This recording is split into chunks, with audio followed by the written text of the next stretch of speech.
go, Brandon. You know, friends, I haven't weighed in much on the whole Ukraine Russian thing, mainly because there's mixed sides to it. Both Ukraine and Russia are both extremely corrupt. Nobody deserves the things that are happening to Ukraine right now. I'm not saying that anything is justified in any kind of way, but it's real hard to take a side when it's like when the Crips and the Bloods are killing each other. You're like, I don't really have a side here. You know, it's not right that they're shooting in the streets and killing kids. Same goes for Ukraine and Russia. You know, if they want to fight it out, and if no one else, if citizens or children and, you know, innocent people were not losing their lives or being hurt or harmed or their economy's not getting tanked, I wouldn't care about it. But that is happening. So I want to make a few comments right now about where Ukraine is, how it found itself there, and why I'm having a real hard time feeling any real sympathy for Zelensky, the president.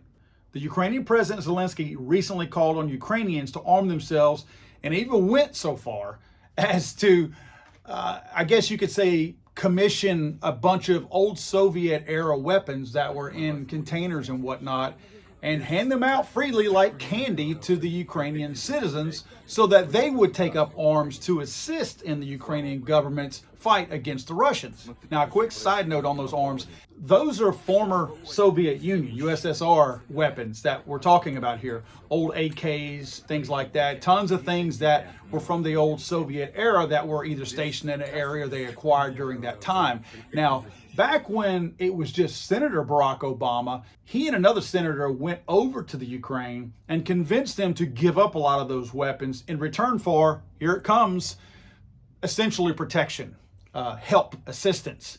But it was definitely protection was in there also. It looks like we may have failed them on that. We could talk them into getting rid of a lot of their guns and not supplying them with protection right now. Now, just this week, maybe a day, I believe it was, before the Russian invasion into Ukraine, the Ukrainian parliament petitioned the government to allow its citizens, get this, it's hard for me to even say these words, to allow the Ukrainian citizens to not only have various weapons, but to also legally carry them. You see, Ukraine has a really, really strict set of rules regarding firearms. Now, some are looser than the United States, some are stricter than the United States. There is no Second Amendment in the Ukraine. The government retains all of your rights and they give them out to you whenever they feel like it. Well, the way they've given out gun rights, if you want a shotgun, you can have one, a smooth bore long gun, if you're 21 years of age. Now, there's some other hurdles to go through. I'll go through those in a minute. If you want to get a long gun or a modern sporting rifle, no special thing about it. It doesn't have to be the really weird California compliant type stuff. If you want an AR-15 or an AK-47, you can get one, but you got to be 25 years of age. This one's kind of weird. You want an air gun? That's right, I said an air gun. You got to be 18 to have an air gun. Want a pistol? No, you can't have one. I don't care how old you are. You cannot have a pistol in the Ukraine. Law enforcement, military, of course you can. Civilians? No, you cannot. No, there's not an age limit. Hurdles. It's not as easy as running down to the store to get you a gun. You have to pay for a license, and that license is not guaranteed. It will be issued to you if they feel like giving you a license. You have to store these weapons unloaded and disassembled, and the ammo has to be in a totally different place. You even have to show proof that you do store these. In other words, you have to show receipts for your safes. You have to show proof of where you're going to be hiding them or locking them up, I should say. You can't have them in the ready position anywhere, even if they're locked up. And insurance. You have to have proof of insurance tied to that firearm.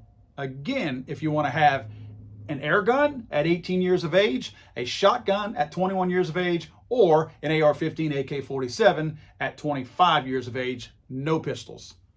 Now, aside from the hurdles, you may be thinking, okay, just go out and get you an AR-15 and an AK-47. Easy enough. We'll get your insurance, prove to them you're going to lock it up, get your license, however long it takes. It takes months. It can take anywhere from a month to 6 months to go through this entire process.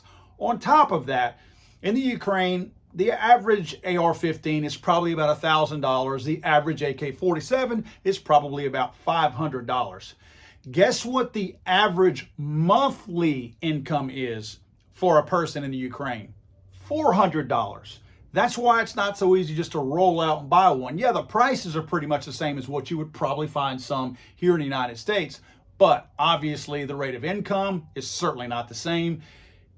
It's a big investment to purchase your own firearm in the Ukraine. Now, the thing that probably perplexes me the most in this whole scenario as to the Ukraine being right in the middle of this bundle of other countries, more notably Russia on its east side, who's been violent with it forever, which, by the way, Ukraine is not an old Russian country. It is an old Soviet Union country, but they are not Russian people. Yes, some Ukrainians speak Russian, but they are not ancestral heritage, culture, or anything like that from Russia. They are their own culture.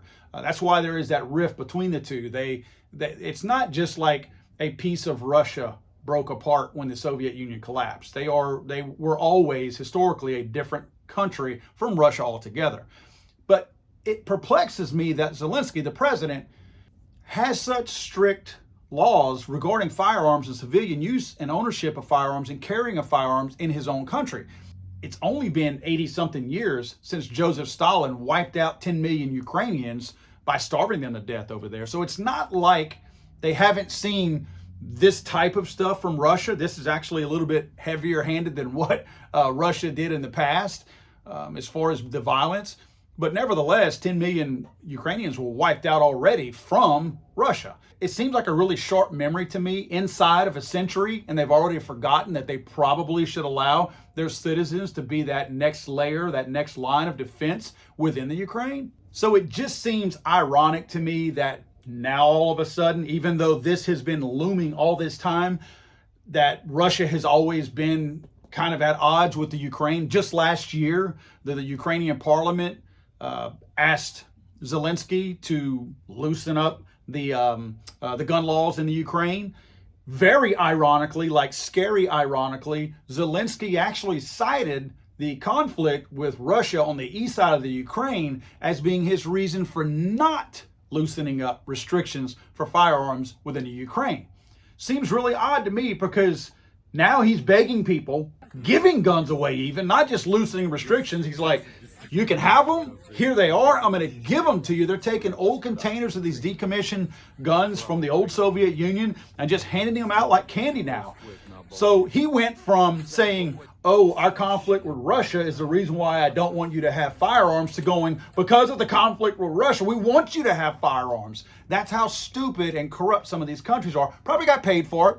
United States probably gave him a ton of money to keep his anti-gun things in place. You think I'm joking here? I'm being dead serious here. The United States is known for corrupting countries all over the world to give them a feather in their hat. Probably some senator convinced them that we'll get you additional funding if you'll keep your anti-gun laws in place just to make me feel good and look good back at home. It's probably what happened. Senator, obviously, Barack Obama did that. He got a feather in his hat for decommissioning guns back in the early 2000s. So obviously, there's politics at play here. Ukraine, again, extremely corrupt. One of the biggest problems in Europe comes out of Ukraine. That's child trafficking. There's upwards to maybe 200,000 orphans living in orphanages across the Ukraine.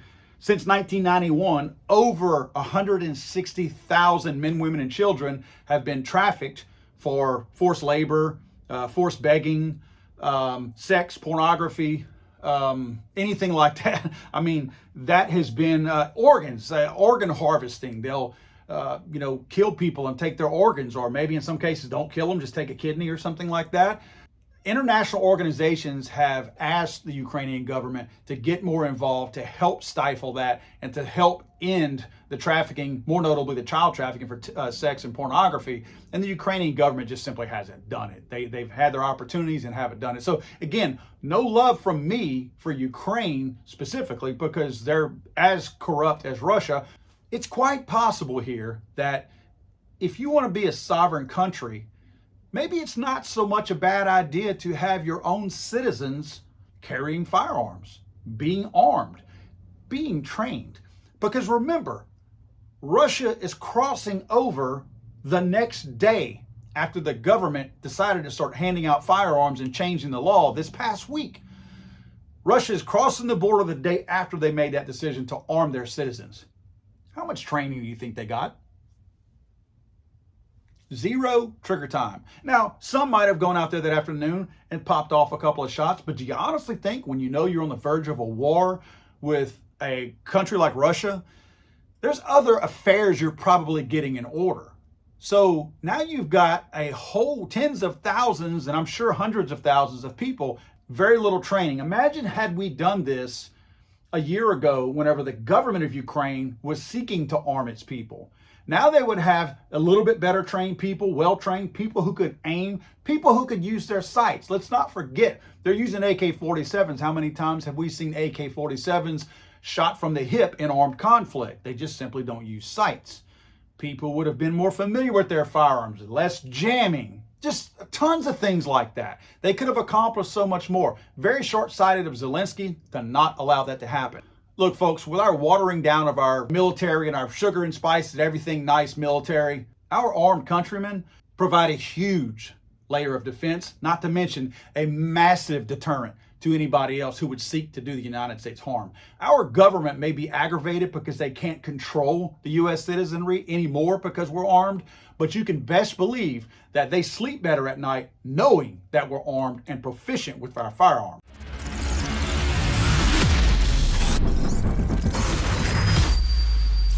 Let's go, Brandon.